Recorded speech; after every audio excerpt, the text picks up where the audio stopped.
Hey, welcome to Planet Hex. I'm Andrew Horn. I'm the author of books VHS Ain't My Brain and VHS Ain't My Brain 2 The Revenge, amongst many other things, comics, magazines, lots of other books and stuff like that.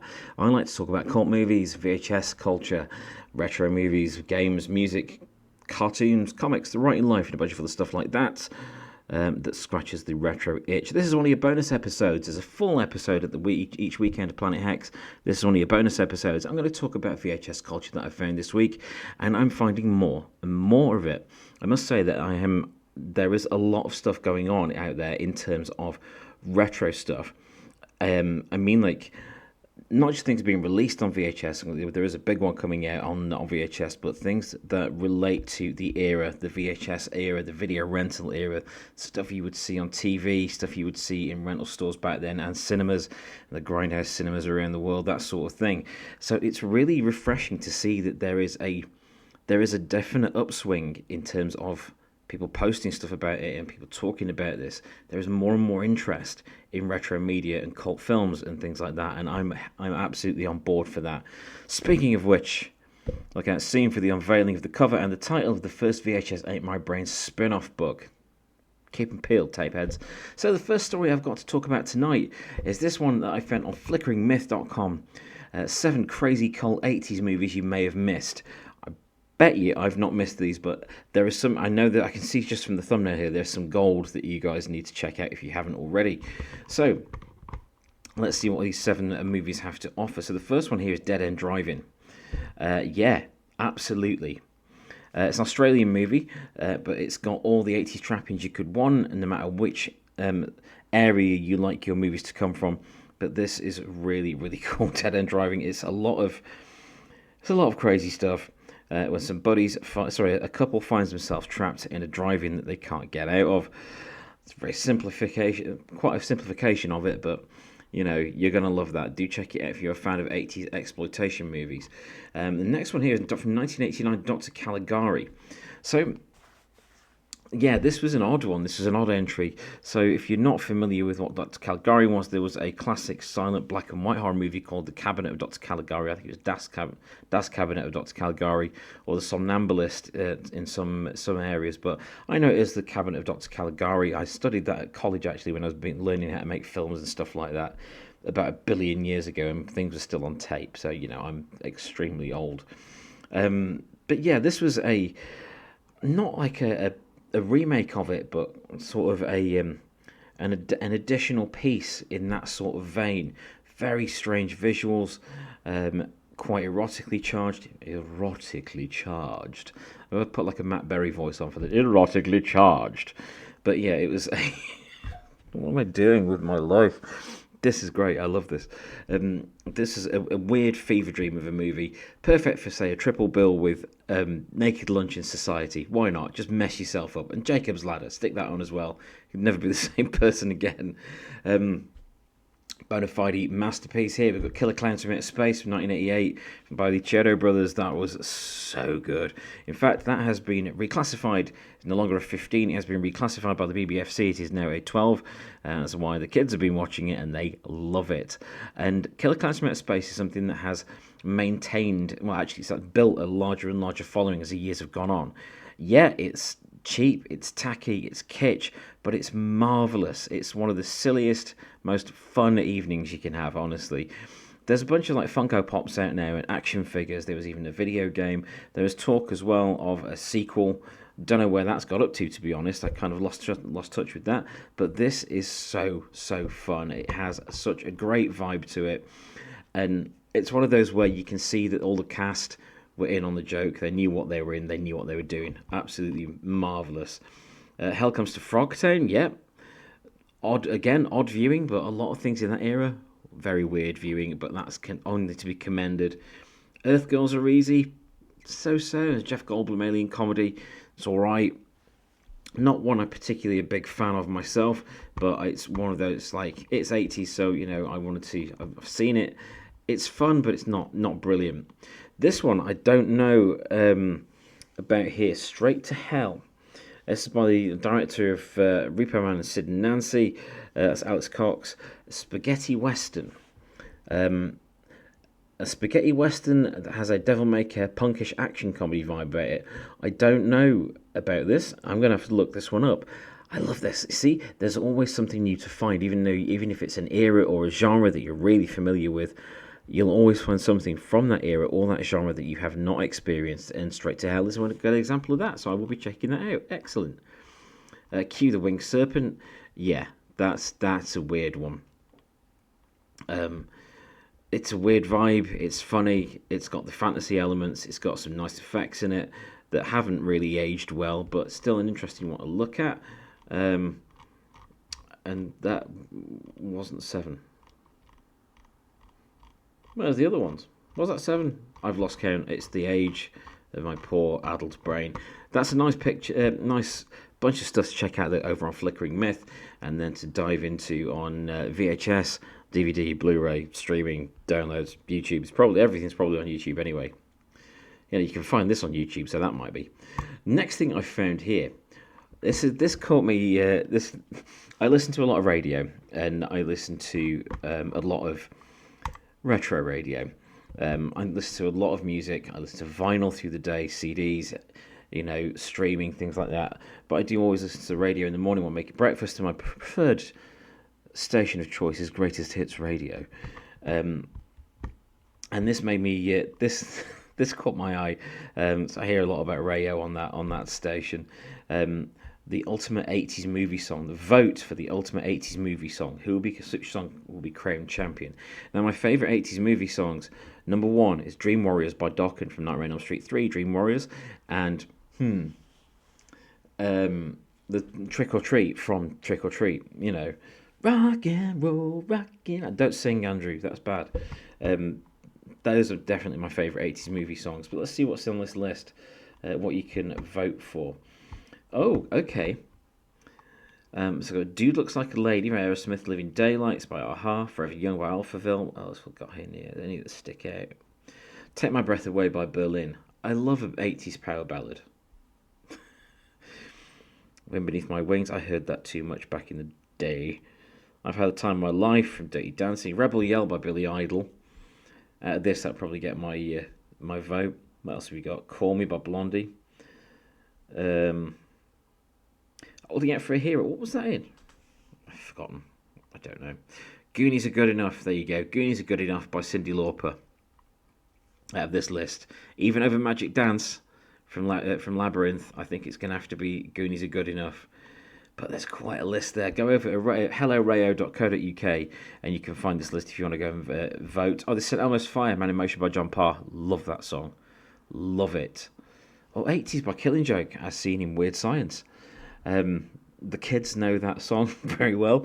I've played it. I play the Weird Science soundtrack far too much. Anyway, go check out that list at hellorayo.co.uk. This one caught my eye. There is, as well as all the old stuff, there's a lot of new things that are taking on a VHS aesthetic. There's a lot of things that are harking back to the days of slashers and the old school sort of supernatural films and possession films and that sort of thing.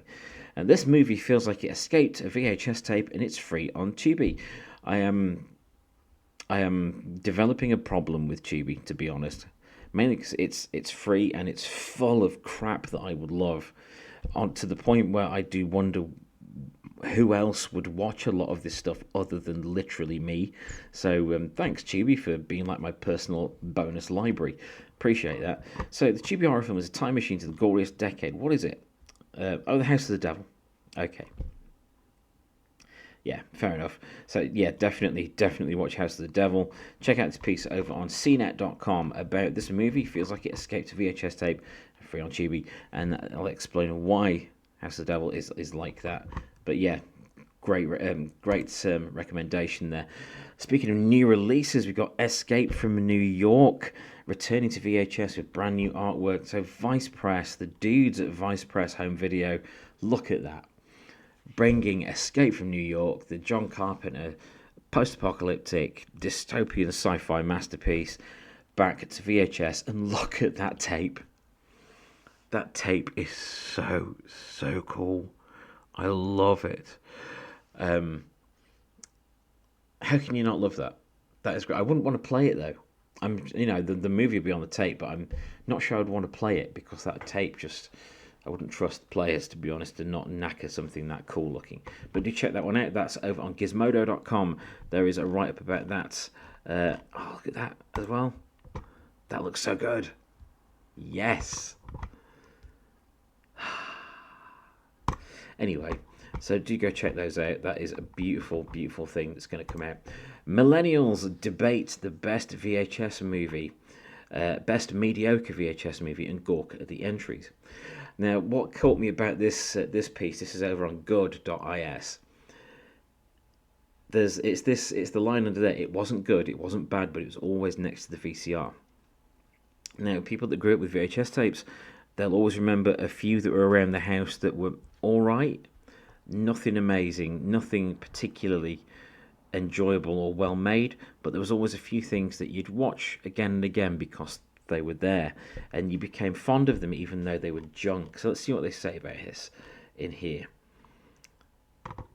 Flight of the Navigator, Jungle to Jungle, Rescuers Down Under, MVP, Most Valuable Primate, blimey, Kindergarten Cop, Three Ninjas, yes.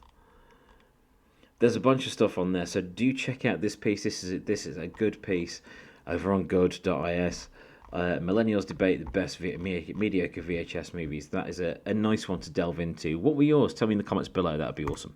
So this one is exciting. Over on bloodydisgusting.com, there's a home video piece here.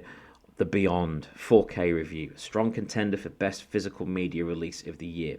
Now, regardless of what the extras or the renovation work on it, bringing up a 4K UHD edition of the Beyond, there is just something about the Beyond which is marvelous. This is one of my favorite, not just one of my favorite Lucio Fulci movies, but one of my favorite horror movies at all. It is grim. Yeah, it's gory. It's got all the trademark Lucio Fulci horror and the way he shot things, the way he directed things, but it has one of the most bleak endings. I'm not spoiling it. I'm not telling you what happens at the end, but it has one of the most bleak and cruel endings of anything, and I love that. I love that. And when you've watched it and you find out what the ending is, also read up on how it was executed and the people they got involved to, be part of it. Yeah, definitely love the Beyond. Of course, I've mentioned this site before, geekvibesnation.com, and they have a regular feature, physical media spotlight for the week of May the 6th. And there's a stack of good stuff in here. There's Jason X there. What's it talking about? It's a huge week for Arrow Video. So we've got Jason That Goes to Hell, Jason X, newly scanned in 4K with Dolby Vision. That's going to look really kind of cheap and plasticky, I would imagine, personally. I like the movie, but it's not going to look great in 4K, I would imagine. There's Crichton's version of the Andromeda Strain. What else we got here? Blimey, Last Tango in Paris. That's a bit of a... fair enough. But yeah, there's a video of it, and there's a piece on it over on geekvibesnation.com. This stuff is out there. These people are out there. People like us, people like you and me that want to hang out with something that's physical, be it on tape, be it on a disc, but it harkens back to the video rental store eras and a type of movie that just isn't made anymore, and really kind of should be. I've watched a lot of independent stuff recently, like low budget stuff. Thank you, Tubi, and a lot of the quality, because the cameras are so clear, because everything is so clear and crisp and HD, it kind of takes away from the fact that it's a movie. When I was introduced to rented tapes, even back in the 80s, they were not the best quality. And that covered up a lot of the sins of the making of the movie. Low budget makeup, effects, locations, cheap sets, that sort of thing. A lot of it was covered up by the lines on the TV, the quality of the tape and how worn it was. So when you see things in increasingly higher quality, the people that make these movies are going to struggle more and more to not let things look uber cheap. That is fun. It definitely has its place, but it It does. Everything's a bit too clear for me now. I want worse quality, not better. What are you talking about? Over on cinemablend.com, there's a piece here. I watched Return of the Jedi on a pre-special edition VHS, and one scene is 1,000 parsecs better. I see what they did there. Now, Return of the Jedi, I'm a bit of a Star Wars fan. Not huge anymore. Used to be much more of a Star Wars fan, but it's just kind of overkill for years now. Too much of everything. But yeah, there's a piece on the pre-special edition Star Wars. Oh God, I hate that scene. I hate what they did with the cantina scene where it's all CGI. No. Yes. It is worrying, that scene. It doesn't fit right at all. But this is a nice piece on what it's like watching the original version. Do go and check that out over on cinemablend.com. Of course, there's always one of these guys around. This superfan is buying VHS copies of The Mummy. The size of his collection is shocking. It's the Titanic guy all over again that had thousands of copies of Titanic. This guy has many copies of The Mummy. Many. And he seems to be turning into Arnold Vosloo there. So he's going to be in it eventually. So I can make bald jokes. It's fine. Sorry, dude. But... yeah, why not? Los Angeles Times, LATimes.com. There's a piece on the guy collecting copies of The Mummy, because why not? Welcome to the pantheon of this insane niche hobby that we have. And lastly, the last one I'm going to show you here, which caught my eye. This is from April, but most of my stories are from this month, but this is from April. I hadn't missed this. Slashfilm.com. 10 movies only on VHS that are still worth watching. So let's see what's in this list here. Nothing Lasts Forever. Okay, there's a Bill Murray movie there. I Was a Teenage Werewolf. Is that not on DVD? Seriously? Is that not on VHS? That's on the Internet Archive. Go and watch it there for free. Grim Prairie Tales. Imagine, if you will, a movie starring James Earl Jones and Brad Dourif as two strangers in a Western horror anthology who trade stories by a campfire. That sounds awesome. No DVD or Blu-ray release. That's crazy. Is it streaming anywhere? I've got to look that one up. That sounds really cool. The Amazing Mr. Bickford. Fair enough. Oh, it had the involvement of Frank Zappa and a claymation artist. Absolutely. Ballistic. An action movie. Yeah, I've seen Ballistic. That was fine. Peacemaker. Another decent flick. Automatic. Olivier Gruner movie. That's not from Automatic though, is it? Isn't that from Nemesis, that picture? I'm not sure. But yeah, Olivier Gruner, great martial arts actor in the B-movie era. So if you want to look at stuff that he's done, as well as Automatic, you got to look no further than Nemesis, one of the greatest sci-fi action movies of the 90s. Low budget, absolutely badass. Love that flick. 14 going on 30. Yeah, that was terrible. Alien Beach Party Massacre. Now, for the title alone, that's worth 90 minutes of your time. I'm gonna have to find that one. That sounds amazing. The charm of Alien Beach Party Massacre is all in the title. You're not kidding. I'll be looking that one up. Phantom of the Ritz. Is that not on Blu-ray? I'm sure that was on Blu-ray. Sure, that's got a Blu-ray release. I know it's on streaming because I've seen it on stuff like either FilmRise or Foursome. Some of the free apps. There's a copy of it on there. Surely that's got a digital release or a more recent physical release. Very weird movie, but definitely one to check out. Well, there's another list for another day. From 2024, the 25 best cyberpunk movies ranked. But, just watch Nemesis, you'll be fine. So this is your bonus episode for this week. I hope you've enjoyed this, checking out what there is out there. And this is your weekly reminder to go and look for stuff. If you are pining for a different era of cinema, if you are looking for things where people are talking about another era of cinema, talking about these weird old movies from the video rental era, that stuff is out there and it is waiting for you. And there'll be more of this where this came from. I'll be finding another batch for you next week. Look out for another episode of Planet Hex over the weekend. There'll be a full-length episode at the weekend. I'm going to do some crazy stuff at the weekend in the daytime. I'm going to go to a cyberpunk wrestling match. Hope we get some video of that, because that sounds pretty awesome. I should be making it anyway.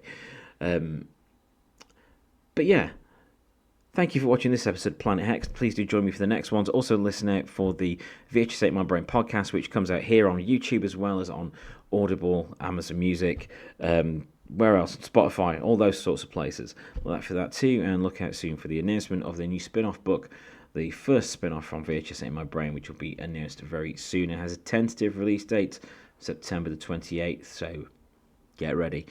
Thank you very much for joining me for this episode of Planet Hex.